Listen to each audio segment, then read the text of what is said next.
नमस्कार दोस्तों, स्वागत है आप सभी का एक बार फिर से मेरे चैनल पे। आप मेरे साथ हैं मनाली लेह यात्रा पे। यात्रा का जो मेरा थर्ड पार्ट है उसको मैं लेकर आप सबके बीच में हाज़िर हूँ। पिछला जो मैंने सेकंड पार्ट अपलोड किया था उसमें मैंने आपको बताया था कि जो 12 जून का हमारा स्टे है वो लेह में हुआ था। तो आज है 13 जून 2022। अभी हम लेह में हैं, अभी हम निकल रहे हैं आगे पैंगोंग की तरफ। हमारा जो अगला ट्रैक शुरू हो रहा है वो हो रहा है लेह से पैंगोंग के लिए। आप देख सकते हैं अभी हम लेह में हैं, बहुत हरा भरा ये शहर है। लेह पैंगोंग के लिए जो हमने ट्रैक चुना है, हमने चुना है वाया खारदोंगला पास। तो अभी हम खारदोंगला की तरफ जा रहे हैं लेह से जो खारदोंगला का डिस्टेंस है वो 40 किलोमीटर है। और सबसे पहले जो हमारा स्टेशन आएगा वो आएगा साउथ पोल। लेह से साउथ पोल 25 किलोमीटर की दूरी पे है। तो अभी आप जैसे देख रहे हैं मौसम ख़राब हो रहा है क्योंकि हम बहुत हाइट की ओर जा रहे हैं, क्योंकि जो खारदोंगला पास है वो वर्ल्ड का सबसे हाईएस्ट मोटरेबल पास है, यानी कि विश्व का सबसे ऊंचा दर्रा जहाँ से गाड़ियाँ गुजरती हैं। तो अभी देख सकते हैं आप, बर्फ़बारी शुरू हो गई है जून के महीने में। 13 जून है आज। तो आप देख सकते हैं कितना ये हाइट है। यहाँ पे बारिश बिल्कुल भी नहीं होती, जैसे ही मौसम ख़राब होता है यहाँ पे सीधे बर्फ़बारी शुरू हो जाती है। तो साउथ पोल हमने क्रॉस कर लिया। आप देख सकते हैं सामने ये साउथ पोल है जो सामने दिख रहा है आपको। अब हम आगे चल रहे हैं। साउथ पोल से जो खारदोंगला पास है उसका डिस्टेंस है 15 किलोमीटर। इतना रोमांचक ये सफ़र है, आप इमेजिन भी नहीं कर सकते कितना मज़ा इस यात्रा पे हमें आ रहा है। लेह से पैंगोंग लेक जाने के लिए आप जो लेह के साथ एक जगह पड़ती है कारू, पिछली वीडियो में मैंने आपको बताया था, वहाँ से भी एक ट्रैक है वाया शक्ति होके जो सीधा दुरबुक निकलता है, जो बहुत नज़दीक पड़ता है पैंगोंग जाने के लिए लेह से। लेकिन हमने नुब्रा वैली जाना है, तो नुब्रा वैली जाने के लिए आपको वाया खारदुंगला होकर ही जाना पड़ेगा। और इससे ये होता है कि आपका नुब्रा वैली भी कवर हो जाता है और आप आगे फिर श्योक वैली होते हुए पैंगोंग लेके जा सकते हैं। तो थोड़ा लंबा ये ट्रैक है, लेकिन जो मैक्सिमम टूरिस्ट है वो पहले नुब्रा वैली जाते हैं तो खारदुंगला पास होकर ही आते हैं। लेकिन अगर आप नुब्रा वैली नहीं जाना चाहते, सीधा आपने पैंगोंग लेक जाना है, तो आप कारू शक्ति वाला ट्रैक जो है वो जो बाया चांगला होके जाता है उसको ले सकते हैं। तो अभी हम खारदुंगला पहुंचने वाले हैं। बहुत मौसम ख़राब हो चुका है, देखो अब ताज़ा हिमपात हुआ है, बिल्कुल ताज़ा। ये रात की बर्फ़बारी हुई है और अभी भी जो है वो बर्फ़ यहाँ पे गिर रही है। तो एक अलग एडवेंचर मिलेगा आपको इस ट्रैक पे। ये देखिए बर्फ़बारी हो रही है, जून का महीना है और खारदुंगला पास पे बर्फ़ गिर रही है। आप इमेजिन कर सकते हैं कितना ये हाइट है यहाँ की। लगभग 18,000 के आसपास इसकी हाइट है खारदुंगला पास की, जो अपने आप में एक रोमांचक सफ़र ये रहता है लेह से खारदुंगला नुब्रा वैली का। आप इंजॉय कीजिए।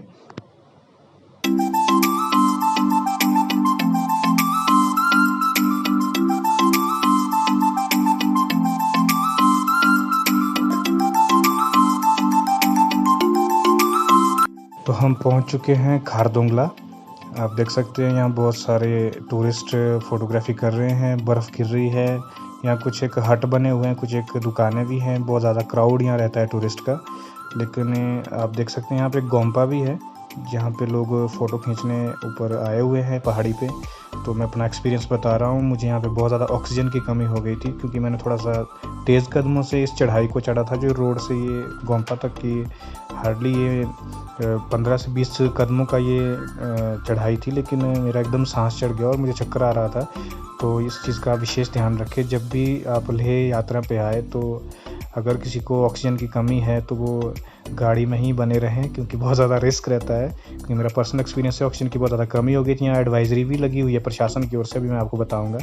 तो फिलहाल आप इंजॉय कीजिए ब्यूटी खारदुंगला की।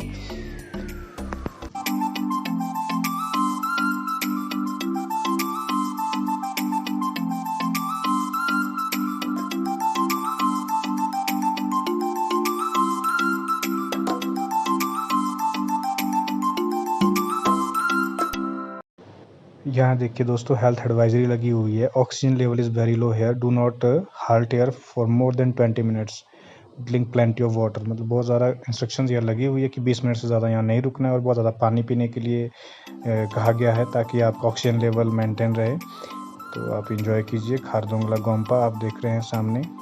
तो ये जो खारदुंगला पास है, मैंने कहा वर्ल्ड हाईएस्ट मोटरेबल पास है। और इसकी जो हाइट है 18,380 फीट इसकी हाइट है। तो हम आगे चल पड़े हैं खारदुंगला से। अगला जो हमारा स्टेशन आएगा खारदुंगला के बाद वो आएगा नॉर्थ पोल। खारदुंगला से नॉर्थ पोल का डिस्टेंस है 15 किलोमीटर। आप ये इस तरह से समझिए कि जो खारदुंगला पास है उसके दोनों ओर जो है वो साउथ पोल और नॉर्थ पोल, और दोनों का डिस्टेंस खारदुंगला से 15-15 किलोमीटर है। तो अब हम नॉर्थ पोल की ओर जा रहे हैं। आप देख सकते हैं ये सामने खारदुंगला पास रह गया। बहुत ऊंचाई पे आप देख सकते हैं कितनी ऊपर से सड़क निकली हुई है और अभी भी बर्फ़बारी हो रही है। तो ये सामने आप देख रहे हैं ये है नॉर्थ पोल, जिसका डिस्टेंस 14 किलोमीटर है खारदुंगला से। आप इंजॉय कीजिए।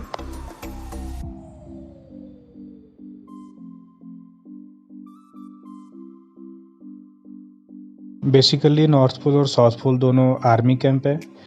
नॉर्थ पोल से आगे 5 किलोमीटर के आसपास लगभग गांव शुरू हो जाते हैं और ये परमानेंट रेजिडेंस है यहाँ पे। आप देख सकते हैं इनके खेत भी है, उसमें इन्हें फसलें भी उगा रखी है। आजकल यहाँ पे गेहूँ उगता है जून महीने में, और ये अक्टूबर में तैयार हो जाता है गेहूँ इनका। आप देख सकते हैं यहाँ पे लोकल जो लोग हैं वो काम कर रहे हैं, और आप देख सकते हैं सामने कितना टफ ये लाइफ रहती होगी। इतनी विपरीत परिस्थितियों में ये सरवाइव करते हैं। आप खुद देख सकते हैं, सामने देखिए गांव बसा हुआ है। बिल्कुल एक अलग ही दुनिया हम कह सकते हैं लद्दाख को। बहुत मुश्किल है यहाँ के लोगों की जो जिजीविका है उसको पर्सनली मेरा सैल्यूट है, किस तरह से ये लोग यहाँ पे सरवाइव करते हैं। देखिए इतनी विषम परिस्थितियों में जीवन यापन करना, इतनी सी भूमि पर थोड़े से न खेत इनके पास हैं थोड़ा। ये देखिए दोस्तों, अब हम पहुँच गए हैं खारदुंग गाँव में। खारदुंग जो गांव है वो नॉर्थ पोल से 20 किलोमीटर की दूरी पे है। मतलब इसी गांव के नाम पे इस पास को खारदुंगला कहा गया है। बेसिकली जो जगह है वो खारदुंग ये है। आप देखिए बहुत सुंदर गांव है, यहाँ पे भी लोगों की खेती है। आप जब लद्दाख आओगे और आपको कहीं पे 100-100 किलोमीटर के बाद इस तरह के छोटे-छोटे गांव दिखेंगे और थोड़ी बहुत हरियाली दिखेगी तो आपका दिल इतना खुश हो जाएगा ना। मैं अभी कह रहा हूँ कि मतलब एक भी यहाँ पे हरियाली, एक छोटा-सा तिनका तक नहीं दिखता है। तो जहाँ पे थोड़े बहुत गाँव बसे हुए वहीं पे हरियाली आपको देखने को मिलेगी।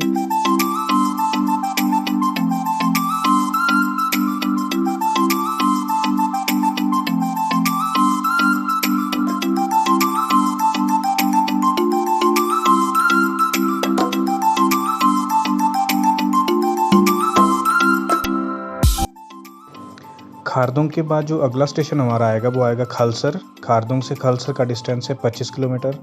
खलसर से 3 किलोमीटर पीछे ये चौक मिलता है, जैसे आप देख रहे हैं यहाँ पे 2-3 तरफ जो है वो सड़कें जाती है। तो आप देख सकते हैं यहाँ पे एक और तो नुब्रा वैली है, एक और श्योक वैली है। तो अभी हम जाएंगे यहाँ से नुब्रा वैली की तरफ, और नुब्रा वैली घूमने के बाद हम आगे जाएंगे श्योक वैली। श्योक वैली वाला रास्ता ही पैंगोंग लेक जाता है, जैसे आप इसमें देख रहे हैं अगम, श्योक, शक्ति, पैंगोंग, और फिर से ये रास्ता मुड़ के लेह पहुँच जाता है। तो अभी हम फ़िलहाल जा रहे हैं नुब्रा वैली घूमने। तो ये खालसर से 3 किलोमीटर पीछे ये डाइवर्जन यहाँ पे सड़कों का आता है, और ये आप देख सकते हैं नुब्रा वैली की तरफ का जो स्टेशन है वो डिस्किट होंडर। और अभी हमें खालसर से 3 किलोमीटर पीछे। तो फ़िलहाल चलते हैं नुब्रा वैली की तरफ, आप एंजॉय कीजिए। ये जो आप ऊपर से गाड़ी आती हुई देख रहे हैं यही खारदुंगला से ये सड़क आ रही है जिसमें हम अभी आए हैं। तो अब हम यहाँ से आगे जाएंगे नुब्रा वैली की तरफ, और उसके बाद हम जाएंगे श्योक होकर पैंगोंग। तो हम चल पड़े हैं अब आगे नुब्रा वैली। तो आप देख रहे हैं सामने ये जो नदी है ये श्योक रिवर है, जो श्योक घाटी से होकर आ रही है, और आगे चलकर ये कारगिल होती हुई पाकिस्तान में जाती है श्योक। तो आगे का जो रास्ता है अब नुब्रा वैली का वो श्योक रिवर के साथ साथ ही चलता है। तो इसमें जो खालसर आएगा एक स्टेशन आगे, वहाँ से डाइवर्जन है। एक रोड तो आगे जाएगा आपका हुंडर होता हुआ कारगिल, और दूसरी तरफ का जो रोड जाएगा नुब्रा वैली होता हुआ वो जाएगा आगे सियाचिन।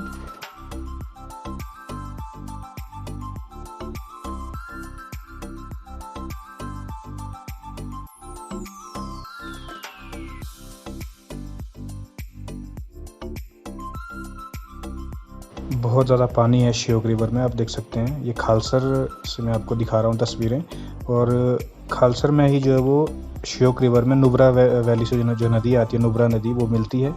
तो फ़िलहाल हम नुब्रा वैली की तरफ ना जाकर हुंडर की तरफ जा रहे हैं। तो पहला जो स्टेशन आएगा वो आएगा डिस्किट। खालसर से डिस्किट है 26 किलोमीटर।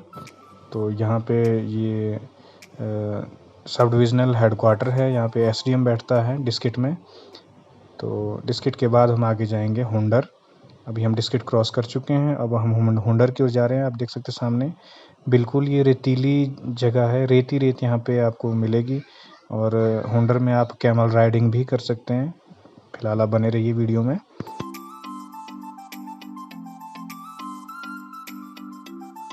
तो दोस्तों हम पहुंच चुके हैं हुंडर। डिस्किट से हुंडर जो है वो 7 किलोमीटर आगे है। तो हुंडर में जैसे मैंने आपको कहा यहाँ पे कैमल राइडिंग होती है। यहाँ पे आप देख सकते हैं कितनी ज़्यादा रेती रेत यहाँ पे है। तो रेगिस्तान के जहाज़ का यहाँ होना बहुत सामान्य सी बात है। तो आप देखें यहाँ बहुत सारे टूरिस्ट हैं, कैमल राइडिंग के लिए आते हैं। रेत के बहुत ऊंचे ऊंचे टीले हैं। तो ये एक अपने आप में एक अजूबा ही है कि इतनी आपको यहाँ पे जो है वो रेगिस्तान, पानी, बर्फ़, पहाड़ सब कुछ एक ही जगह आपको देखने को मिलता है। तो बहुत एक अलग एक्सपीरियंस रहता है यहाँ का। आप देख सकते हैं कितने ज़्यादा यहाँ पे आपको ऊँट देखने को मिलेंगे। अब यहाँ पे जाएंगे ये आगे और जो पर्यटक यहाँ पे आए हैं वो ऊँट की सवारी का यहाँ पे मज़ा लेंगे। तो फ़िलहाल आप एंजॉय कीजिए। हुंडर से मैं आपको दिखा रहा हूँ कैमल राइडिंग यहाँ पे होती है। देख सकते हैं आप कितने ज़्यादा ऊँट यहाँ पे रखे हुए हैं जो यहाँ के लोकल लोग हैं। इनकी आजीविका का सोर्स है टूरिज़्म। देखिए दोस्तों, छोटा सा ऊँट का बच्चा दूध पी रहा है, कितना प्यारा लग रहा है।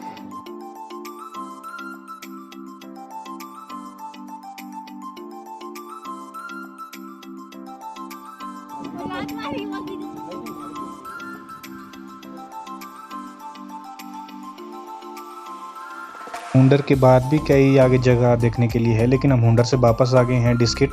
डिस्किट में ये बहुत ही पुरानी 14वीं शताब्दी की मोनेस्ट्री है। आप देखिए कितनी पुरानी मोनेस्ट्री और कितना बड़ा यहाँ पे पद्म संभव का स्टैचू बना हुआ है। तो बहुत ज़्यादा टूरिस्ट यहाँ पे आता है। ये मोनेस्ट्री डिस्किट में है, नुब्रा वैली, बिल्कुल श्योक नदी के किनारे ये मोनेस्ट्री बनी हुई है।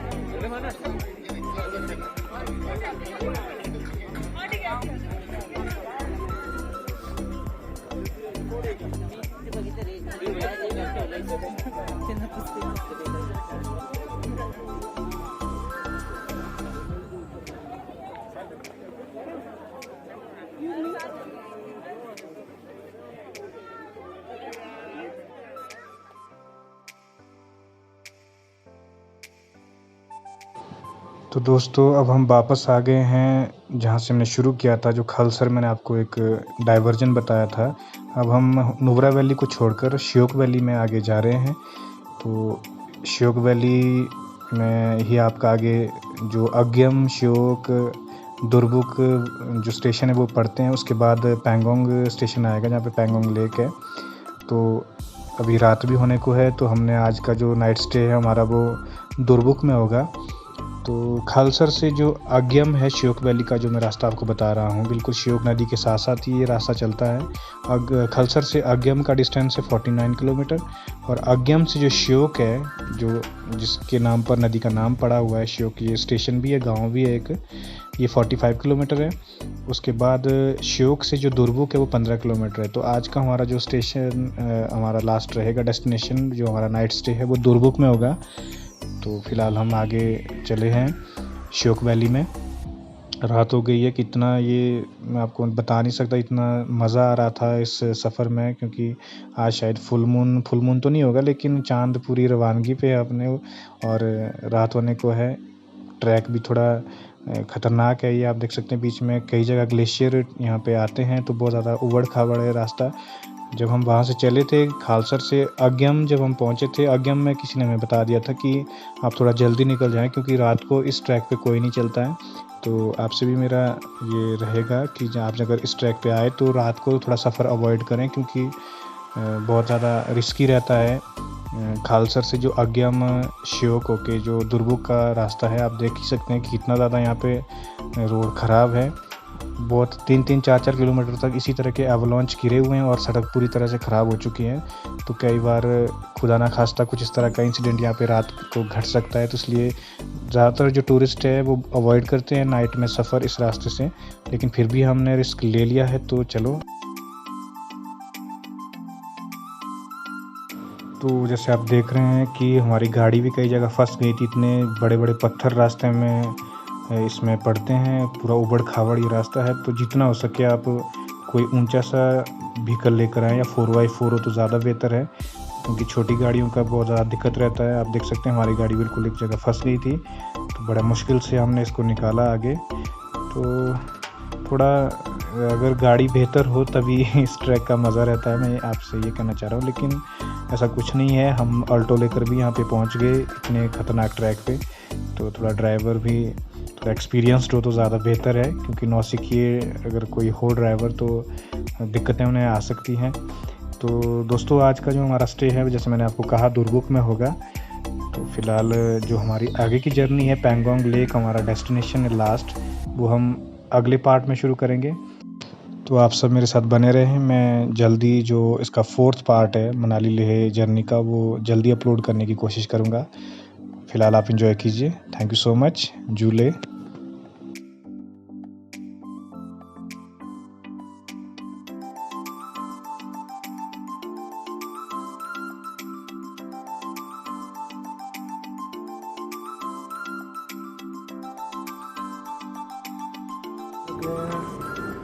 आपको देखा तो फूलों को पसीना, चांद जो वो बादल के पीछे थोड़ा सा ढक गया है। श्योक हमारी डेस्टिनेशन, मतलब जो पहली डेस्टिनेशन है